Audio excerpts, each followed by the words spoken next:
Picoty Solaire, expert en solutions photovoltaïques pour un avenir durable. Et Akena, la reine des vérandas et des pergolas, vous présente Sud Radio, la planète demain, Christophe Debiens.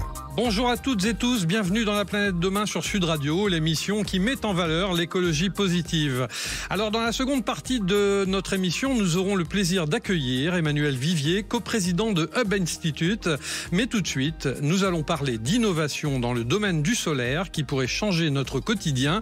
Et pour cela, nous accueillons Gilles Gallo, président fondateur de la société Solar Brothers. Bonjour Gilles. Bonjour Christophe. Alors depuis une vingtaine d'années, vous diffusez la connaissance et l'utilisation du solaire auprès de ceux dont l'envie est de partager un mode de vie durable et solidaire.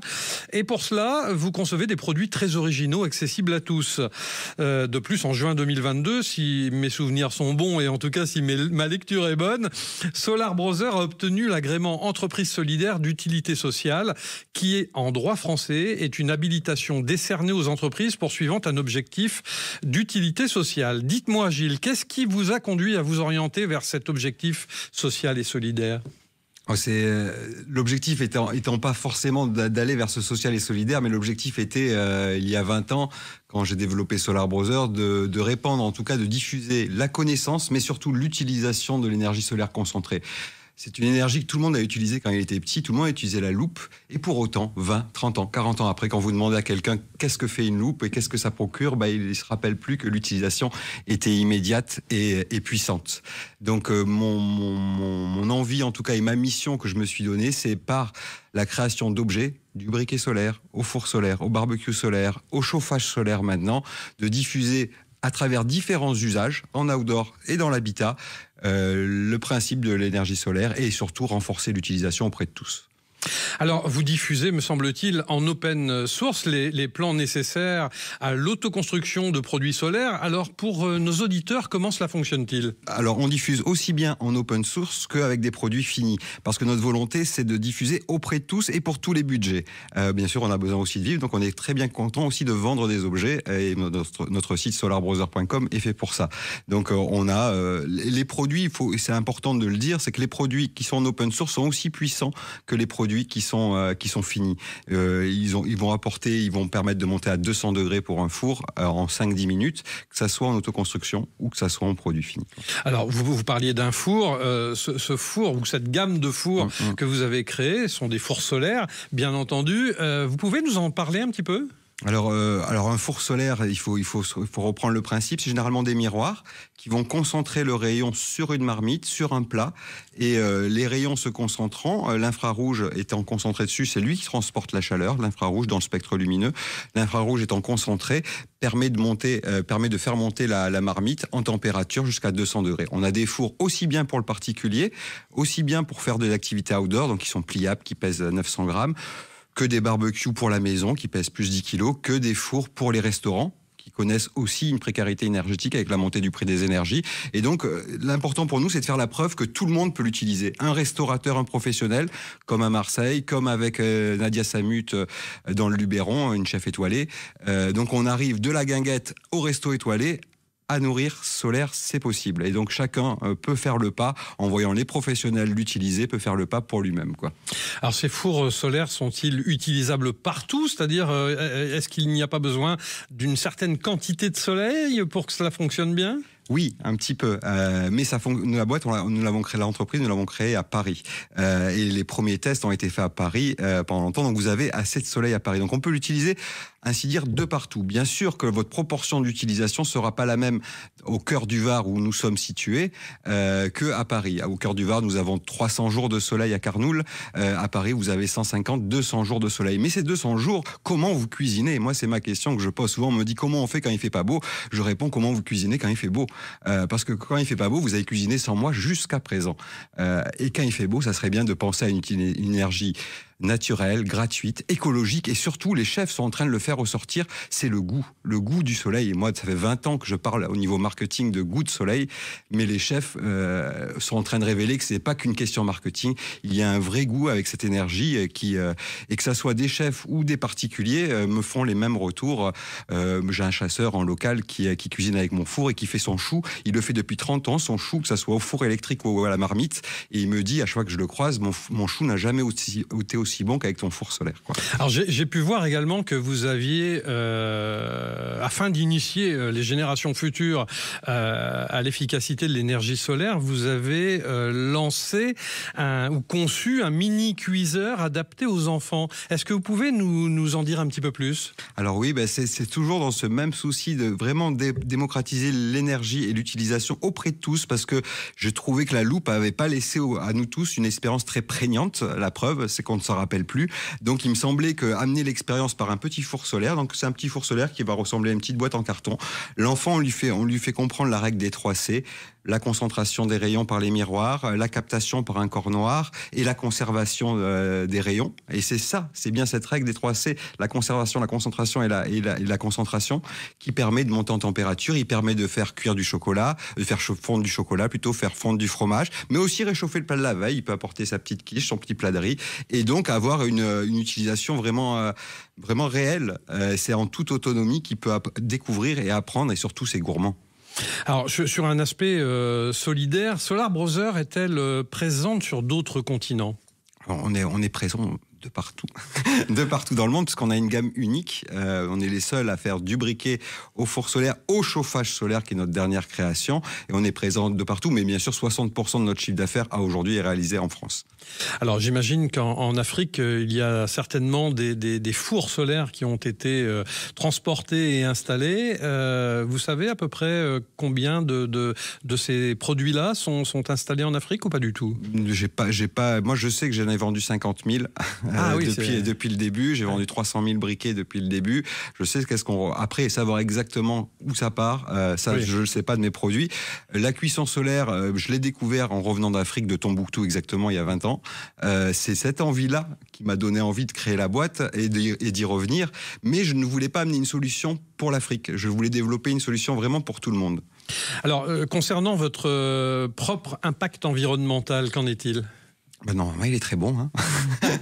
Il est très bon puisque nos produits sont à vie, utilisent une énergie disponible et écologique qui ne rejette pas de CO2, que ça soit pour nos fours ou notre chauffage. Et ils sont fabriqués avec des produits, des ressources recyclées, pas du tout. Comment ? Oui, effectivement. Par exemple, sur notre four pour enfants, le packaging est lui-même en carton et c'est un éco-packaging. Pour les fours, on travaille avec des matériaux recyclés et recyclables. On fait les deux si possible. Et pour notre chauffage, il permet des gains d'économie d'énergie de l'ordre de 35% sur votre facture, et donc de limiter votre consommation des énergies fossiles. J'ai souvenir que vous aviez gagné un prix de l'éco-conception de Nature et Découverte. De quoi s'agit-il ? Alors c'était pour notre petit four solaire, si je me souviens bien, c'était il y a 5-6 ans, parce que le four solaire lui-même se compose de 900 grammes seulement de matériaux, et avec ça, donc c'est une éco-conception, parce que le poids de la matière, c'est ce qui rentre dans le coût, on va dire, écologique des produits. Donc avec un four seulement de 900 grammes, on arrive à cuisiner, et on arrive à vraiment cuisiner pour 4, 5, 6 personnes à 200, 250 degrés. Ce n'est pas la cuisine solaire d'il y a 20 ans. Il faut bien comprendre qu'aujourd'hui, les technologies sont vraiment développées. Comparé à mon premier four qui marchottait à aujourd'hui, les fours sont puissants et c'est comme ça qu'on arrive à fournir les restaurateurs. Et quels ont été les critères qui vous ont permis de gagner ce prix ? C'était il y a 5-6 ans, je ne vais pas vous le dire, je ne me rappelle plus du tout. Pour être franc. Et pour financer la promotion de l'énergie solaire concentrée et accroître son utilisation, que fait Solar Brother ? Est-ce que vous avez des actes particuliers ? Oui, alors on a développé un centre solaire à Carnoul, justement. Sur 500 mètres carrés, on a mis toutes nos solutions, chauffage, séchage, cuisson, et on accueille le grand public. La semaine dernière, c'était un stage de chef pour les chefs. Donc c'était 3 chefs Solar Brother en quelque sorte, un boulanger, un restaurateur, qui formaient des chefs locaux qu'on avait fait venir, une dizaine de chefs locaux, qui découvrent par ce fait la cuisson solaire et qui découvrent les subtilités, le goût, et espérons l'adoptent dans leur cuisine. Et votre atelier de production, il est basé où ? Il est également basé dans le Var, à Carnoul, même si le siège pour l'instant est à Paris de la société, il devrait se transférer également à Carnoul. On a un atelier, et dans cet atelier, pour l'instant, on fabrique que le chauffage. C'est le produit produit le plus complexe qu'on a développé. Il a une 500 pièces à peu près. Et donc, c'est pour l'instant, notre notion de production ne s'occupe que de ce produit-là, quoi. Alors, justement, on parlait de chauffage. Vous pouvez nous en dire un petit peu plus sur ce nouveau produit volontiers. En quelques secondes. Oui, alors rapide. Il faut imaginer un panneau d'1 mètre de hauteur qui se met en façade. Le soleil va taper dessus. On capture l'air de l'extérieur, donc on prend l'air externe. Le soleil, comme par effet de serre, un peu dans une voiture que vous laissez au soleil, va chauffer l'air. Et cet air réchauffé est propulsé à l'intérieur de l'habitat. J'ai fait des tests il y a une quinzaine de jours qu'on peut voir sur les réseaux en vidéo. L'air entrant était à 15 degrés. L'air expulsé à l'intérieur de la maison était à 39 degrés. Merci infiniment, Gilles Gallo, président fondateur de la société Solar Brother. Nous nous retrouvons dans quelques instants avec Thibaut le French Trotter pour de nouvelles aventures. À tout de suite sur Sud Radio. Picoty Solaire, expert en solutions photovoltaïques pour un avenir durable. Et Akena, la reine des vérandas et des pergolas, vous présente Sud Radio, la planète demain, Christophe Debiens. Alors nous voici de retour dans la planète demain sur Sud Radio en compagnie de notre Thibaut national, le French Trotter, avec qui nous retournons explorer l'Arboretum à Nanterre. Un véritable exemple d'éco-construction. Et oui Christophe, on parle maintenant des solutions qui ont été trouvées pour un fonctionnement quotidien à faible empreinte carbone. On est toujours en compagnie de Laurence Desmazières, directrice d'Icawood. On s'est attaché à 2 choses. D'abord, réduire les consommations énergétiques. Donc pour ça, on a fait tout un travail sur la qualité des façades, sur l'orientation des bâtiments par rapport au soleil, sur le fait que vous voyez tous les étages sont protégés par des terrasses qui terminent chacun des niveaux. Donc ça évite d'avoir des rayonnements solaires trop importants à l'intérieur des immeubles. Donc ça, c'est réduire les consommations énergétiques et puis également utiliser une énergie décarbonée. Et ce qui est absolument magnifique ici, c'est que on a à peu près à 60 mètres de profondeur sous nos pieds, une nappe phréatique. Et donc on vient utiliser le chaud ou le froid de la nappe avec un système de géothermie pour venir directement chauffer ou refroidir les immeubles de bureaux. La géothermie couvre quel pourcentage des besoins énergétiques ? Aujourd'hui, on estime que la géothermie peut couvrir 80% des besoins en chaud et en froid. Donc on est très proche de l'autonomie. On est très proche de l'autonomie. Je dirais que c'est uniquement les moments où il fait vraiment très très chaud ou les moments où il fait vraiment très très froid, où on a besoin d'un petit complément d'appoint qu'on gère avec des pompes à chaleur en toiture sur chacun des bâtiments. Mais sinon, en rythme de croisière, c'est vraiment la géothermie qui va assurer le chaud et le froid des bâtiments. Là, on parle d'un programme 100% immobilier, mais est-ce qu'on peut imaginer aussi un programme d'habitation ? Alors là, aujourd'hui, effectivement, le campus, c'est un campus qui est un campus de bureaux, mais qui s'inscrit en fait dans un quartier qui est beaucoup plus grand que le simple campus de bureaux qu'on a conçu, et qui s'inscrit notamment dans le prolongement de l'opération qui a été menée au niveau de la gare de Nanterre Université, parce que des collaborateurs qui se déplacent en transport en commun, évidemment, c'est beaucoup plus bas carbone que des collaborateurs qui se déplacent en voiture. Et donc, en fait, au niveau de la gare, vous avez des logements, et donc Arboretum est finalement un peu le pendant pour la partie tertiaire, sachant que vous avez, encore une fois, toute une opération autour, avec des logements qui n'ont pas été réalisés par nous, mais qui sont adjacents. Donc, l'Arboretum s'inscrit dans un plan beaucoup plus global. Exactement, tout à fait. Et qui a été évidemment travaillé et co-conçu avec l'ensemble des collectivités. Et qu'on va continuer à visiter. Je vous suis. Alors je vous emmène voir un plateau de bureau qui est un plateau type, et donc ça va vous permettre de vous projeter dans ce que c'est que de travailler à Arboretum. Il a fallu combien de temps pour le construire ? On a lancé les travaux fin 2020. Ce que vous avez au-dessus de votre tête, c'est des grandes dalles de bois, c'est vraiment le bois de structure. On a laissé le bois de structure, comme si dans un immeuble de bureau, vous laissiez complètement le béton apparent. Ici, c'est pas du béton, c'est du bois. Qui devient un élément de décoration aussi ? Exactement, ça devient un élément de déco, un élément architectural qui permet aussi de traiter l'isolation acoustique et donc d'absorber les bruits pour éviter la réverbération du bruit. Il y a quelques critères qui nous paraissaient vraiment essentiels. L'espace, le volume, l'accès à la lumière naturelle, le soleil et la lumière qui rentrent jusqu'au cœur de l'espace de travail. Avoir des fenêtres qui s'ouvrent, c'est tout bête, mais en fait, être juste capable à son bureau d'ouvrir la fenêtre, d'aérer, et d'accéder à une terrasse d'ailleurs. Chaque étage se prolonge par une très grande terrasse. C'est une extension des bureaux, au même titre que les bureaux. Cet arboretum est un bel exemple d'écologie positive qui met l'humain au cœur du projet. Merci Thibaut et à dimanche prochain. Vous êtes toujours sur Sud Radio, au cœur de la planète demain, où nous avons maintenant le plaisir d'accueillir Emmanuel Vivier, coprésident de Hub Institute et co-auteur d'un ouvrage très intéressant sur les futurs enjeux stratégiques. Bonjour Emmanuel. Bonjour. Alors, vous publiez avec Vincent Ducré votre 5e ouvrage, Comment réussir votre stratégie de triple accélération.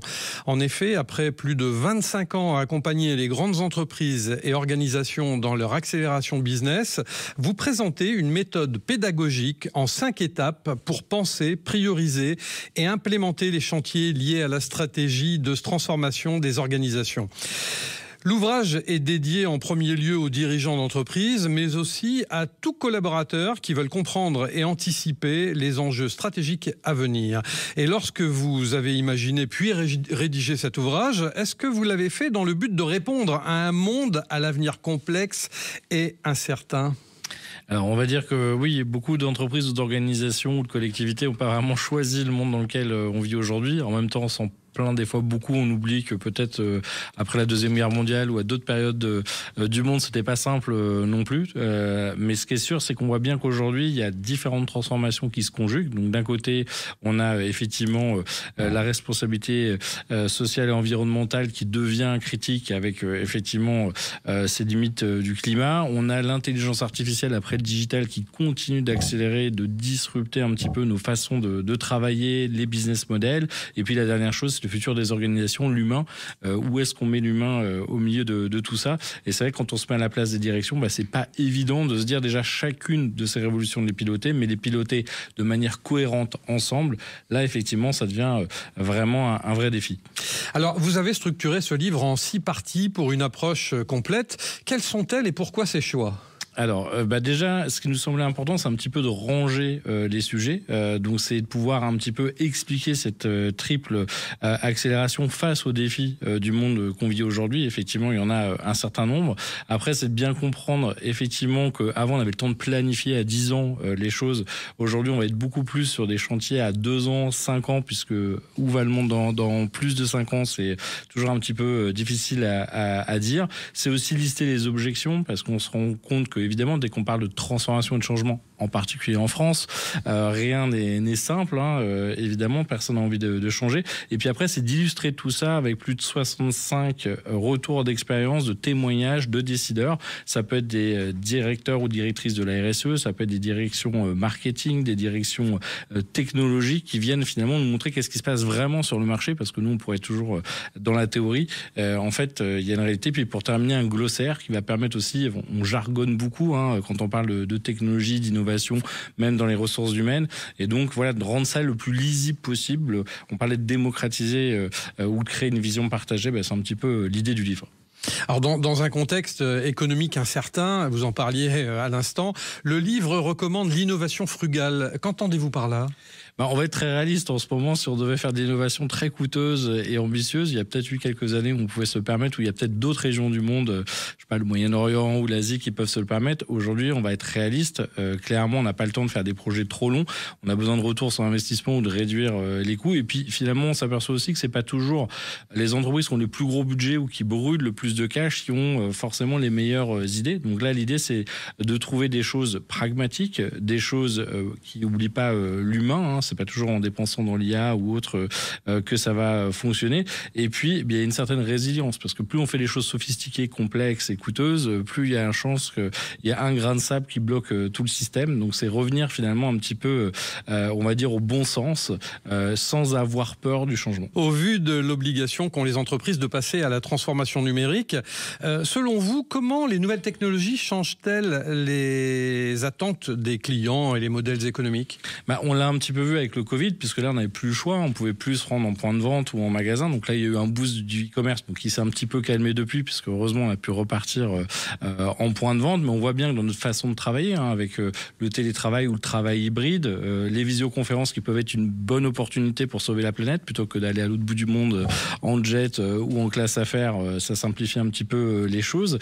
Et puis, on veut avoir plus de transparence, plus d'accès, mais aussi plus d'impatience, plus d'immédiateté. Donc tout ça, il va falloir le gérer de manière un petit peu cohérente. Dans certains cas, on peut amener de la simplicité, de la praticité du choix. Dans d'autres, on peut tomber un peu dans l'hyper-consumérisme et la globalisation un peu stupide, où finalement on fait fabriquer à l'autre bout du monde des choses qu'on pourrait très bien faire en local. Alors dans votre ouvrage, comment abordez-vous la durabilité ? Alors la durabilité, elle est à plusieurs niveaux. Déjà, on s'aperçoit que finalement, ce qui est une bonne nouvelle chez pas mal de nos grandes entreprises dans le livre, déjà il y a aussi une volonté souvent d'un manager, d'un décideur ou des fois des collaborateurs qui veulent faire changer les choses. S'il n'y a pas un volontarisme à un moment, voilà. Après, la bonne nouvelle, c'est que finalement, qu'on soit hyper capitaliste ou écolo dans l'âme, on va quand même aller vers la même direction, à savoir l'énergie, ça coûte cher. On parlait tout à l'heure de four solaire. Effectivement, soit on va se dire de toute façon on doit réduire son coût et on va essayer d'aller vers des choses plus durables, soit tout simplement, effectivement, on a vraiment cette volonté de protéger la planète. Et puis au milieu de tout ça, on a quand même le régulateur, il faut pas l'oublier, qui a en théorie, l'avantage de mettre tout le monde avec, on va dire, une nécessité d'évoluer, de faire changer les pratiques. Quand c'est mal fait, avec le risque qu'on donne des contraintes à nos entreprises européennes ou françaises et qu'on ne demande pas forcément la même chose aux concurrents chinois ou autres qui importent chez nous. Donc c'est là où c'est une épée à deux côtés. La régulation, on en a besoin, mais il faut effectivement qu'elle soit bien accompagnée des fois des barrières douanières pour éviter qu'elle soit mal utilisée, qu'elle pénalise nos entreprises.